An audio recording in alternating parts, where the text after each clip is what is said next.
What a peaceful little kitty. Hi, Pecker. You're such a big kitty. You're such a sweet kitty, too. First things first, we let the cat out. You're so handsome. Lots of security for these chickens. Come on, girls. Okay, honestly, I've never really been like best friends with chickens. I don't know why, they just kind of scare me. And I love birds, but I think it's just because the roosters can be so mean. Anyways.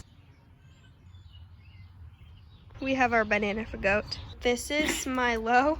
Are you okay? He's very old, but he is still kicking and thriving. He loves his banana. I emptied the water, filled the water. Eat that little nubbin. Can you eat that?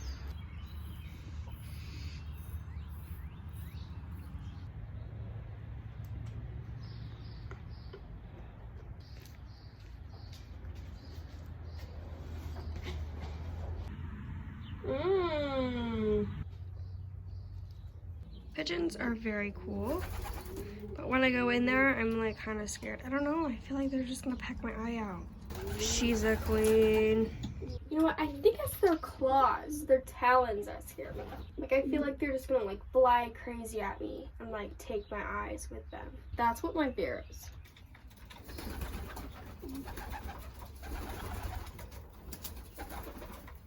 Hello, my name is Ellie. Welcome to Not My Kitchen, where I cook things in a kitchen that is not mine.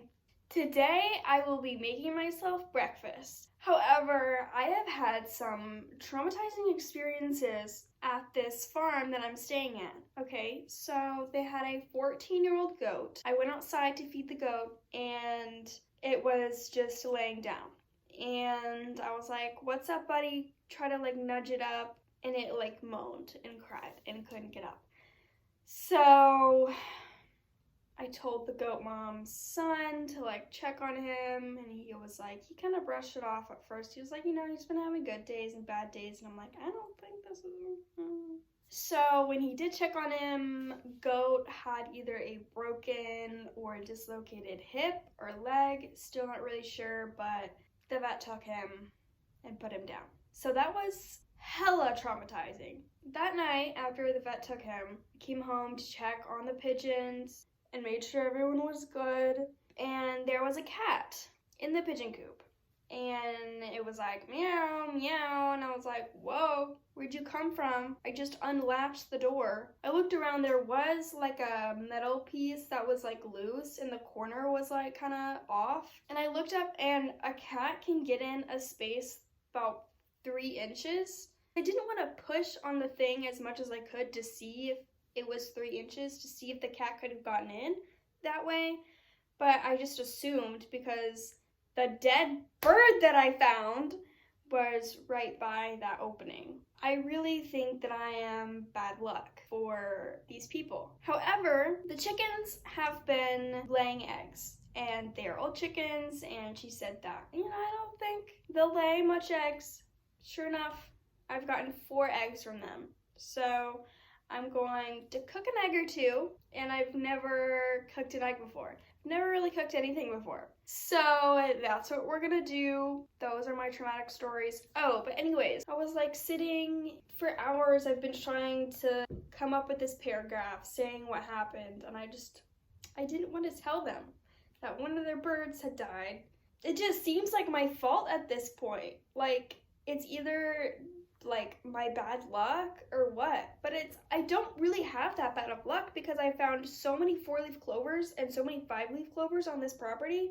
But anyways, so I finally made the paragraph, I sent it over, and then the pigeon dad called me. So I almost started crying. I was like, oh my god, he's gonna tell me that I'm so bad at my job. I knew they would say that, you know, like nothing's my fault and blah, blah, blah, but it just seems like it's my fault at this point, right? And I was like, hey, what's up? And he was like, hey, it's an old bird. I'm trying to get out of pigeon racing, blah, blah, blah. I think what had happened is there is a opening at the top of the loft where birds can get in, but birds can't get out. So I think that's where the cat got in. He couldn't have mentioned this to me before. He was like, just shut it and don't worry about it. Go in there and just pick the pigeon up in a plastic bag and throw him away. And that's what I did this morning because he told me, because they have like a 16-year-old bird. That one is still fine. She's just like sitting down in her little corner like no big thing is going on. I'm trying to gain my appetite back after putting that bird in a bag. Let's just do this, all right? Thank you for listening. Oh, I'm not gonna eat this one because it's broken, but this egg and this egg, I picked them up while they were still warm. So very farm fresh eggs. Cleaned egg. I'm gonna turn the stove on. Seems like it'd be hot enough to cook an egg. Okay, here we go. I need to get a spatula ready. Put this into the baby spatula. I'm a master chef. Oh. I put too much oil in it, but still it's gorgeous. These are my eggs. Can't wait to salt it. I'm going to toast some bread and put some jam on it. Here we are, farm fresh meal. Hopefully my eggs aren't cold. My eggs are cold. I would rate this meal a 6 out of 10. That's being really nice to myself. The eggs, it would be a different story if I made the toast and then did the eggs, like a true chef would. Also, I don't really like eggs, but every time I pick up one of those eggs, I was like, I should make myself an egg for breakfast. But the toast, however, I could eat the toast all day. That's a wrap on that. I think I'm going to give the chickens my bread scraps to thank them for my eggs. Then I'm just gonna hang out, wish me luck on the rest of my farm sitting journey. Let's hope and pray that nothing else traumatic happens to me. I think before I leave, I'm going to go back to my house and make some kind of pottery item and then Mod Podge some of the clovers that I've picked up as like a thank you for trusting me with your animals, although I have failed you numerous times. Because look at all of these, they're beautiful. Anyways, thank you for watching, I really appreciate it. Thank you for listening to me and just being there for me in my time of need. Goodbye.